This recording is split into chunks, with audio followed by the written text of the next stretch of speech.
Saudara-saudari terkasih, jumpa kembali dalam serial Belajar Mudah Alkitab bersama saya, Romo Bobi MSF.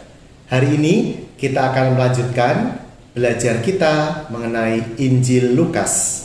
Kita akan masuk ke dalam Lukas bab 9, sebuah bab yang cukup panjang dan ditandai oleh beberapa perikop yang penting. Perikop yang pertama yang akan saya dalami adalah Yesus mengutus ke-12 murid. Dikatakan seperti ini: Yesus memanggil ke-12 rasul, lalu memberi mereka daya dan kuasa untuk menguasai semua setan dan menyembuhkan penyakit-penyakit. Ia mengutus mereka untuk memberitakan kerajaan Allah dan untuk menyembuhkan orang-orang sakit. Katanya kepada mereka, jangan membawa apa-apa dalam perjalanan. Jangan membawa tongkat atau kantong bekal, roti atau uang, atau 2 helai baju. Apabila kamu masuk ke dalam suatu rumah, tinggallah di situ sampai kamu berangkat dari situ. Kalau ada orang yang tidak menerima kamu, keluarlah dari kota mereka dan bebaskanlah debunya dari kakimu sebagai kesaksian terhadap mereka. Lalu pergilah mereka, dan mereka mengelilingi desa-desa sambil memberitakan Injil dan menyembuhkan orang sakit di segala tempat. Saudara-saudari yang terkasih, ada beberapa poin yang bisa kita gali dari Lukas bab 9 perikop yang pertama ini. Yang pertama, Yesus adalah Tuhan. Tetapi uniknya, Yesus sebagai Tuhan tidak lalu membuat semuanya seorang diri.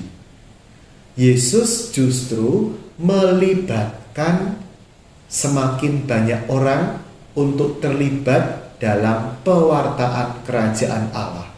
Maka Yesus membekali para rasul dan mengutus mereka. Ini adalah aspek yang menarik untuk kita gali. Yesus sebenarnya bisa saja melakukan segalanya sendirian dengan kuasa mukjizat yang bisa Yesus kerjakan. Tetapi Yesus malah melibatkan kita, manusia yang lemah, di dalam karya pelayanannya. Kita semua diundang untuk ikut melibatkan diri dan terlibat sesuai dengan kemampuan kita masing-masing sebagai imam, biarawan-biarawati, dan sebagai bagian dari kaum awam. Itu yang pertama. Yang kedua, kalau Allah itu mengutus, Allah memberikan bekal. Dikatakan dalam bab 9 ayat 1, lalu memberi mereka daya dan kuasa. Jadi kita pun sudah menerima daya dan kuasa itu ketika kita dibaptis, ketika kita dikrisma, ketika kita menerima komuni pertama sebagai seorang Katolik. Jadi tidak ada istilahnya keraguan bahwa apakah Tuhan menyertai saya, apakah Tuhan memberikan saya karunia. Jawabannya adalah ya, jelas. Kalau Tuhan mempercayakan sebuah perutusan kepada kita, entah sebagai apa, entah pelayanan sebagai siapa, di dalam gereja, di dalam keluarga, masyarakat, Tuhan pasti memberikan daya dan kuasa yang menguatkan kita dalam memperjuangkan panggilan hidup kita.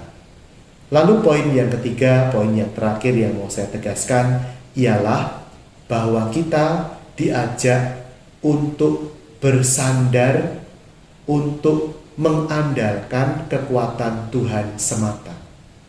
Janganlah kita serba matematis, serba melakukan penghitungan yang rinci-rinci.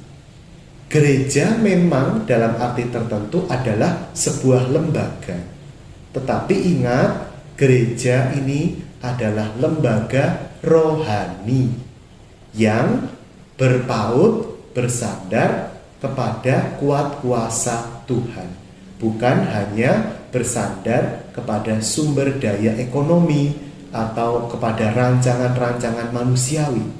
Maka kalau sepertinya secara manusiawi, secara kalkulasi ekonomis itu ada kesulitan, janganlah kita mudah putus asa. Kalau secara logika ada banyak tantangan menghadang dalam pelayanan kita, janganlah kita lalu berkecil hati. Sebab apa?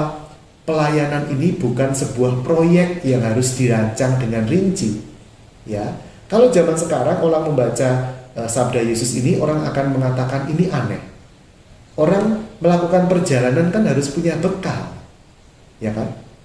Kalau Yesus mengatakan jangan membawa apa-apa dalam perjalanan, tentu bukan maksudnya lalu Yesus tidak melakukan persiapan, bukan itu.